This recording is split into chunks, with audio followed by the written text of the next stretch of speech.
أحلامنا الضايعة أو أحلامنا المتأجلة، الأحلام اللي إحنا بنفضل نحلم فيها ونرسم فيها حاجات كتيرة.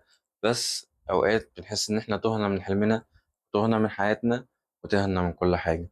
ودي حلقة النهاردة من دفتر العراف، الأحلام المتأجلة.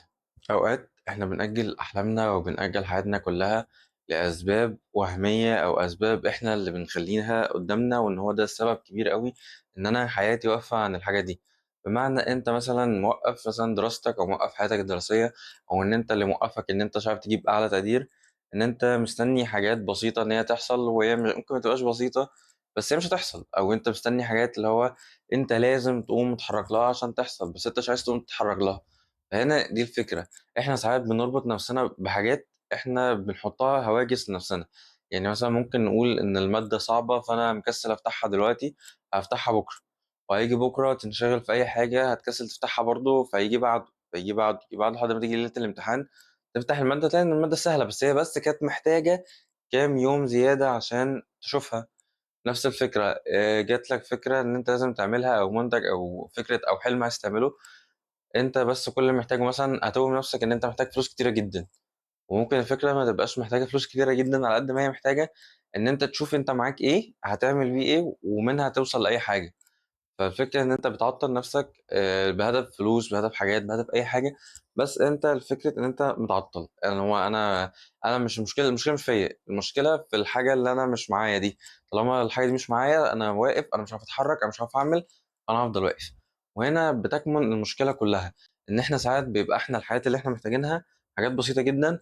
مجرد إن إحنا نشوف مثلا إحنا معانا إيه، ده معاه إيه، ده معاه ده إيه، ده معاه إيه، نجمعهم كلهم إحنا عملنا حاجة، حلينا المشكلة اللي إحنا عايزينها. فدي تعتبر بالنسبة لي الأحلام اللي إحنا مأجلينها. أنت مأجل حلمك ليه؟ أو أنت مأجل الحاجة اللي أنت عايز تعملها بكرة ليه؟ إيه سبب إنك مأجلها؟ يعني اقعد مع نفسك كده أو وقف الفيديو قول لي أنا مأجل بتاع كده. أنا مستنيك توقف الفيديو، يعني أنا واقف أنا كمان. قول لي أنت إيه السبب اللي مخليك إن أنت مأجل حياتك أو مأجل حلمك؟ أنت متخيل إن أنت مأجل حياتك كلها؟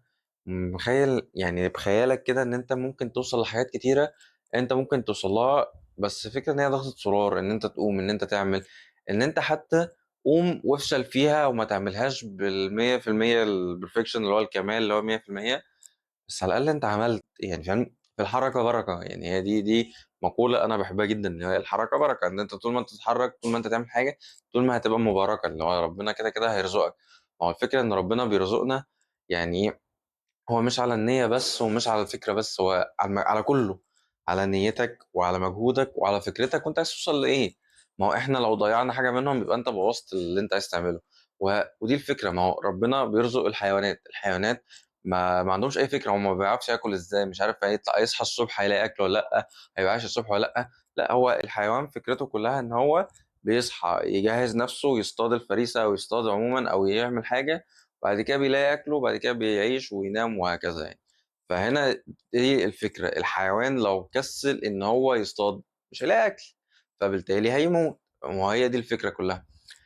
أنت تخيل نفسك إن أنت زي الحيوان ده، فأنت طالما أنت ما اصطدتش، ما قمتش، ما اتحركتش، ما قمتش دورت. يعني ما حتى الحيوان أساسا أو الطير أو أي حاجة بتتحرك إن هي تشوف أكلها أو كده، ما بتبقاش عارفة هي هتلاقي ولا لأ. هي طايرة، الطير بيطير بيفضل يلف يلف يلف، هو مش عارف هل هو هيلاقي ولا لا، بس هو بيلف بيلاقي حاجه.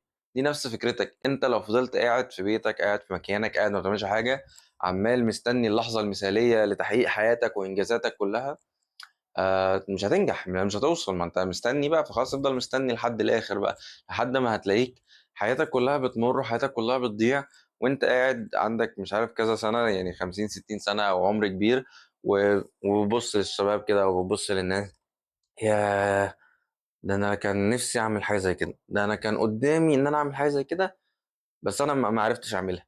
يعني من المميزات اللي بتحصل الاوقات دي في عصر السرعه اللي احنا فيه، ان انا بشوف ناس كتيره بتمسك موبايل وتصور وتبدا النهارده واحد اتنين تلاته بتضرب معاها مره واحده وتنجح في حياتها.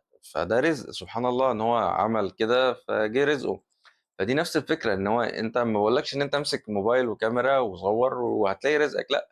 اسعى في حياتك، انت شوف انت عايز ايه، انت طالب، انت شخص شغال، شخص عايز تعمل حاجة جديدة، عندك فكرة عايز توصل لها، يا عم عايز تكتشف اكتشاف جديد محدش اكتشفه، أنت تقدر يعني. ما هو اللي فرق قبلنا كان عامل إيه؟ ما هو برضه كان عنده اكتشاف في خياله ما كانش عارف يوصل له، بس هو جاب حاجة يمين حاجة شمال حاجة كده لحد ما لزقهم كلهم في بعض، عمل حاجة جديدة، عمل فكرة جديدة.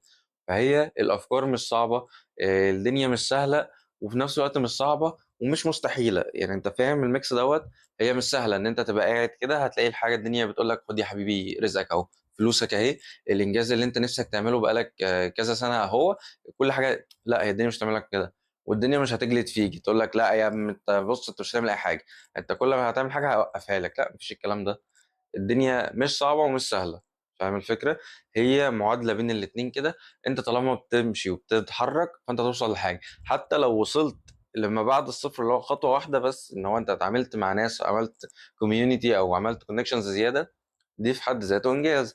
ان انت بعد كده لما تعمل حاجة جديدة فانت اوريدي معاك كونكشنز قديمة ممكن تستغلهم في حاجة تانية.